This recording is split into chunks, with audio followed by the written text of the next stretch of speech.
We gather because we have chosen hope over fear, unity of purpose over conflict and discord. On this day, we come to proclaim an end to the petty grievances and false promises, the recriminations and worn-out dogmas that for far too long have strangled our politics. We remain a young nation, but in the words of Scripture, the time has come to set aside childish things. The time has come to reaffirm our enduring spirit, to choose our better history, to carry forward that precious gift, that noble idea passed on from generation to generation, the God-given promise that all are equal, all are free, and all deserve a chance to pursue their full measure of happiness.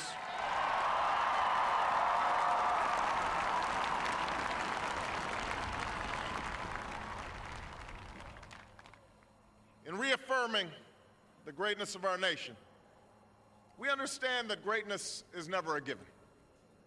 It must be earned. Our journey has never been one of shortcuts or settling for less. It has not been the path for the faint-hearted, for those who prefer leisure over work or seek only the pleasures of riches and fame. Rather, it has been the risk-takers, the doers, the makers of things, some celebrated, but more often men and women obscure in their labor, who have carried us up the long, rugged path towards prosperity and freedom. For us, they packed up their few worldly possessions and traveled across oceans in search of a new life. For us, they toiled in sweatshops and settled the West, endured the lash of the whip, and plowed the hard earth. For us, they fought and died in places like Concord and Gettysburg, Normandy, and Quezon.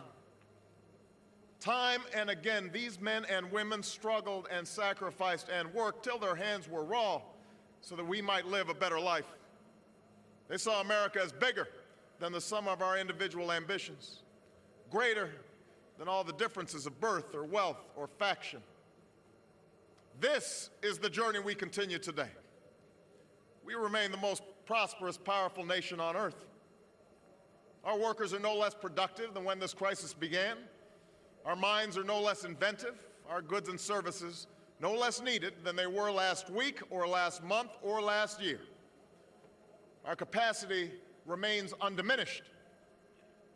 But our time of standing pat, of protecting narrow interests and putting off unpleasant decisions, that time has surely passed.